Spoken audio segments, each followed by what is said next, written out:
마켓 인터뷰 시간입니다. 네, 이 시간에는 뉴스토마토 보도국의 김혜슬 기자와 함께하도록 하겠습니다. 어서 오십시오. 안녕하세요. 네, 어제 이 쌍용건설 워크아웃이 개시가 됐습니다. 이번 워크아웃으로 건설업의 전체 경기도 좀 흔들린다, 이런 우려들이 나오고 있는데, 그래서 오늘 쌍용건설의 워크아웃 소식과 그리고 관련 건설업 전망까지 마켓 인터뷰에서 알아보도록 하겠습니다. 우선 이 쌍용건설 워크아웃 개시 소식부터 전해주시죠. 네, 쌍용건설 채권대는 어제 채권금융기관 협의회를 열었는데요. 예정대로 기업 개선 작업 워크아웃을 개시하기로 결정했습니다. 이날 협의회에는 우리국민, 신한하나 그리고 산업은행 등 40개 채권금융기관 중 34곳이 참석해 채권 금액의 95% 이상 찬성으로 가결됐습니다. 이에 따라 쌍용건설은 앞으로 3개월간 채권 행사가 유예되고요. 그리고 실사 작업을 통해 쌍용건설의 존속가치 또는 청산가치 여부를 평가합니다.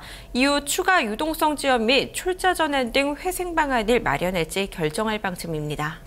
네, 지난주에 워크아웃을 신청하고 쌍용건설 이 워크아웃 일주일 만에 개시가 된 건데요. 네. 그간 과정들 좀 정리를 해주시죠. 네, 지난 화요일 쌍용건설이 채권단의 워크아웃을 신청했고요. 어제 채권단이 결정한 건데요. 쌍용건설이 외환위기에 의한 워크아웃에서 빠져나온 지 8년 만에 또다시 워크아웃에 들어간 겁니다. 쌍용건설은 완전 자본 잠식 상태입니다. 2011년 1,689억 원의 적자를 낸 데 이어서 지난해에도 3분기까지 1,511억 원의 손실을 냈습니다. 2년 동안 3천억 원이 넘는 적자를 기록하면서 자본 잠식률이 197.6%로 전액 잠식 상태인데요. 이로 인한 부도와 상장 폐지를 피하기 위해서 워크아웃을 결정한 겁니다. 현재 쌍용건설은 코스닥 시장에서 주식 거래가 잠정 중단된 상태입니다. 이번에 워크아웃이 개시됨으로써 4월 중순쯤 정상화 방안이 마련될 수 있겠고요. 그리고 출자 전환이나 감자로 상장 폐지 요건이 사라지면 6월 말쯤에 거래가 재개될 수 있을 것으로 보입니다. 메리츠 종합금융증권의 김용근 연구원께서는 워크아웃이 최선이었다고 보십니까? 쌍용건설 기업 상황에 대한 평가와 그리고 워크아웃 신청에 대한 평가까지 해주셨습니다. 들어보시죠.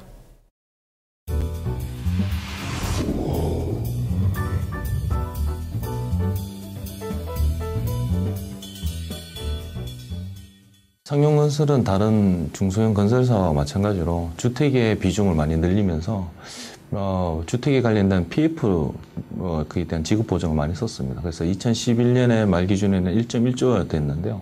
2012년 3분기까지는 6천억을 많이 줄였는데도 불구하고 주택에 대한 리스크가 많은데도 불구하고 주택의 비즈니스 계속 하다 보니까 그에 대한 손실이 많이 반영됐습니다. 그래서 그에 따른 자본 잠식 상태로 들어가면서 이제 워크아웃이 됐습니다. 그래서 워크아웃이 되는 상황에서 일단은 해외 비즈니스를 하는 데에는 조금 무리가 있습니다. 왜냐하면 워크아웃이 되면은 신용 등급이 떨어지기 때문에 해외에 입찰 들어갈 때에 PQ에 들어갈 때에 조금 문제가 있습니다. 그래서 그에 대한 영향을 많이 받는 거고요. 워크아웃이 되면은 실질적으로 또 좋은 점은 조금 금리 자체가 조금 저금리로 나라에서 운영하는 금리를 이용하면서 실질적으로 회생할 수 있는 절차는 가지고 있는 걸로 평가를 하고 있습니다. 그렇지만 현재에서는 일단 워크아웃이 되면은 지금 자본 잠식 상태니까 회사 자체가 안 좋은 상태다. 그렇게 말씀을 드릴 수 있습니다. 네, 이 쌍용건설이 주택 관련 사업을 늘리면서 이 프로젝트 파이낸싱, 이 대출 잔액이 늘어난 점이 가장 큰 위협 요인이었다고 말씀을 해주셨습니다. 하지만 쌍용건설 같은 경우에는 해외 건설 시장에서 좋은 성과를 좀 보여줬는데 왜 또 이런 상황이 온 겁니까? 네, 해외 건설에서는 수익을 확대했지만 국내 부동산 시장 침체가 쌍용건설을 워크아웃으로 내몰았습니다. 국내 부동산 경기 침체로 유동성 부족 상황에 처한 쌍용건설은 단기 자금 확보를 위해서 대규모 할인 매각에 들어갔고요. 그리고 이것이 다음 분기 순손실로 발생하는 등 악순환이 계속됐습니다. 대주주의 지원이 불가한 상황이라 만약 중간에 유상증자나 매각이 성사됐다면 유동자금 확보가 가능했겠지만 이마저도 계속해서 좌절되면서 결국 부도위기로 내몰렸습니다. 대주주였던 캠코는 2008년에 1차 매각 실패 이후 2011년에 한 차례 그리고 2012년 4차례 연이어 매각을 시도했지만 모두 성사되지는 않았습니다. 네, 그럼 이번 워크아웃과 관련해서 쌍용건설 측은 어떠한 입장인가요? 네, 워크아웃으로 재무 구조가 개선되면 제2의 부흥기를 맞을 수 있을 거라며 자신감을 내비쳤는데요. 쌍용건설은 해외 건설 사업에 강점이 있기 때문에 단기 유동성 공급만 지원되면 출자 전환과 유상증자를 통한 매각이 가능할 거라는 겁니다. 그렇다면 아직 사업 경쟁력은 충분하다는 얘기죠? 네, 쌍용건설은 고급 건축과 고난도 토목 분야에서 세계적인 경쟁력을 가지고 있는 회사입니다. 창사 이래 해외에서만 10조 원의 수주를 올렸고요. 그리고 현재 8개국 17개 현장에서 약 3조 원의 공사를 진행하고 있습니다. 진입장벽이 높은 사전 입찰 자격 심사를 통과하고 입찰 중인 프로젝트만 23조 원에 달합니다. 메리츠 종합금융증권 김영근 연구원께서는 쌍용건설의 사업 경쟁력 충분하다고 보십니까? 또 워크아웃 개시 후 출자 전환과 유상증자를 통한 매각 가능할 것으로 보시는지 의견 들어보겠습니다.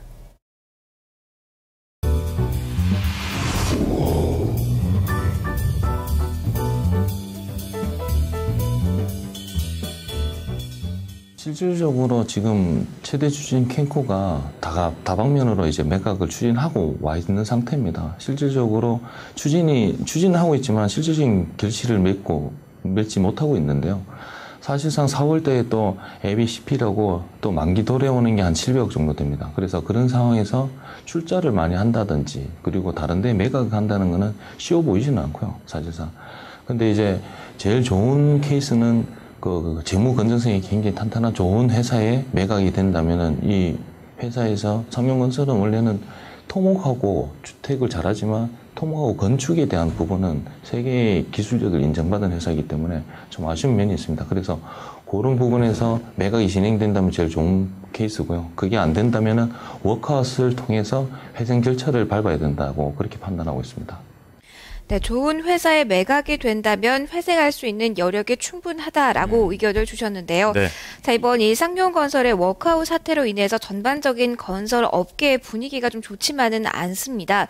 전반적인 업계 분위기 좀 정리해 주실까요? 네, 쌍용건설을 제외하고도 100대 건설사 중에서 21개 업체가 워크아웃이나 법정 관리에 들어가 있는 상태입니다. 12위인 두산건설 역시 얼마 전 워크아웃 직전에 몰렸지만 그룹의 지원으로 위기를 피했고요. 그리고 올해는 연초부터 업계 17위인 한라건설과 그리고 19위 계룡건설산업이 신용평가가 한 단계 떨어지면서 불안한 분위기를 고조시키고 있습니다. 업계에서는 10대 기업이라도 안전하지 못하다고 불안감을 드러내고 있는데요. 주택 경기가 장기간 침체기고 그리고 국가의 사회 간접 자본 투자가 줄고 있어 건설사들의 먹거리가 심각하게 부족하다는 겁니다. 요즘 같은 때에는 분양 사업 하나만 잘못돼도 바로 부도에 내몰릴 수 있다고 말할 정도입니다. 쌍용건설뿐만 아니라 다른 곳도 심각하네요. 그렇다면 실제로 이 체감 경기 지수도 좀 낮게 조사됐죠? 네, 건설업 체감 경기가 30개월 만에 가장 나쁜 것으로 조사됐는데요. 한국건설산업연구원은 지난 2월 건설기업 경기실사지수가 54.3으로 지난 1월보다 11.1포인트 하락했다고 밝혔습니다.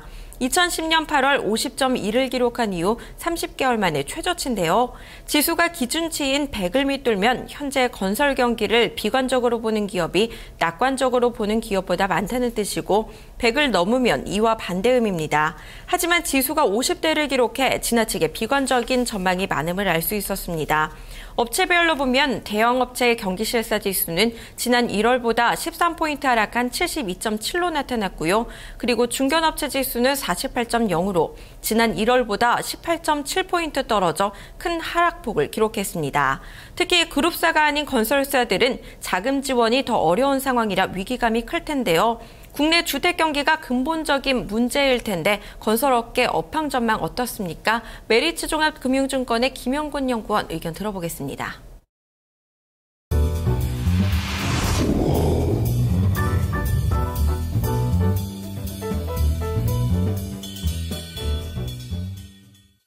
일단 국내 대형 건설사들은 해외 비즈니스랑 국내 비즈니스를 비중을 좀 조절하면서 포트폴리오가 잘 돼 있는 편인데요.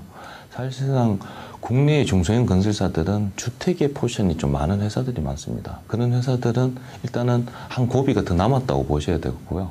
그래서 일단은 새 정부가 생기면서 부동산 정책이 얼마나 효율적으로 현실화가 될지는 모르겠지만 그게 일단 좋은 방향으로 이끌어진다면 중소형 건설사들이 숨통이 터질 수 있는 영향은 좀 충분히 있다. 그렇게 판단하고 있습니다. 네, 오늘 4월과 5월 부동산 대책이 활성화 방향으로 전개된다면 네. 중소형 건설사들의 상황이 나아질 수 있다라고 이야기를 해주셨는데요. 네. 정부의 부동산 대책 기대해볼 만할까요? 네, 지난 21일 대통령 인수위원회는 국정 발표에서 현재 주택 거래가 위축되고 그리고 주택 하락세가 장기화하면서 전체 경제에도 부담을 주고 있다고 평가했고요. 그리고 시장 부양을 위해서는 과도한 규제를 폐지하겠다고 밝혔는데요. 이에 따라서 2005년 이후 부동산 과열기 때 도입된 종합부동산세 그리고 총부채 상환 비율 DTI, 주택담보인정 비율 LTV 그리고 다주택자 양도세 중과세 등이 대거 손질될 거라는 전망들도 잇따라 제기되고 있습니다. 특히 다주택자 양도세 중과세 제도는 잠재적인 임대 사업자인 다주택자에게 세 부담을 주고 그리고 주택 거래도 막는다는 지적이 제기되어 온 만큼 폐지론에 힘이 실리고 있습니다. 이외에 분양가 상한 제도와 보금자리 주택 사업 역시 축소될 가능성이 큽니다. 대신 박근혜 대통령이 내세운 공약인 5년간 행복주택 20만 가구 건설이 진행될 가능성이 높은데요. 도심 유유지에 주택을 건설해 임대할 계획입니다. 새 정부는 이르면 3월 말 그리고 늦으면 4월 중에 부동산 종합대책을 발표할 전망인데요. 국토교통부를 중심으로 부처 간 협의를 거쳐 중장기적인 부동산 시장 정상화 방안을 담기로 했습니다. 김영근 연구원께서는 새 정부 정책 모멘텀 기대해봐도 좋다고 보시는지 의견 들어보겠습니다.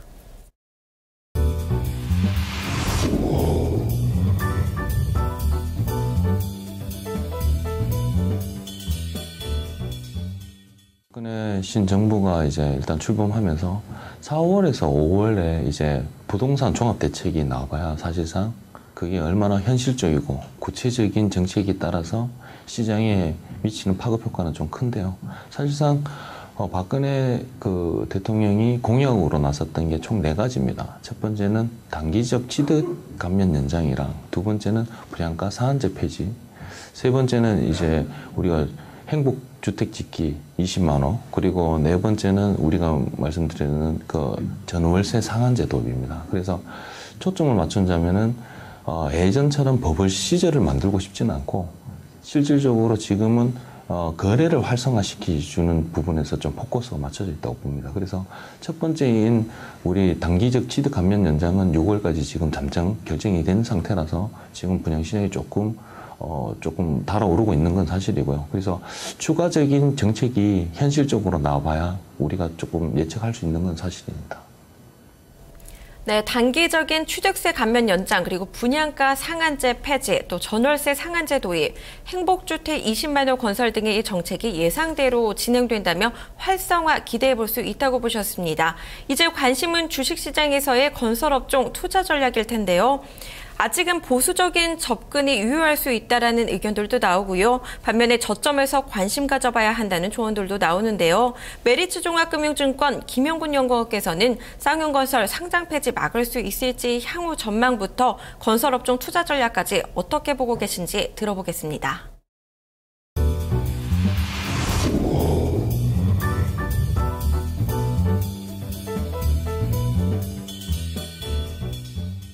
상용건설은 기술적으로 말씀드리자면은 터널을 뚫는 터널의 토목 기술이 굉장히 뛰어나고요. 그리고 건축 부분에 주택이 아닌 건축의 시공 부분은 정말 세계적으로 좀 인지도를 가지고 있는 그런 회사입니다. 그래서 최고의 기술력을 가지고 있는 회사를 일단 상장 폐지를 시키기는 좀 쉽지 않을 것 같고요. 그래서 워크아웃을 통해서 좀 힘든 시기는 좀 겪어야 되지만 그 회생을 절차를 거치면은 좀 좋은 회사로 거듭날 수가 있고요.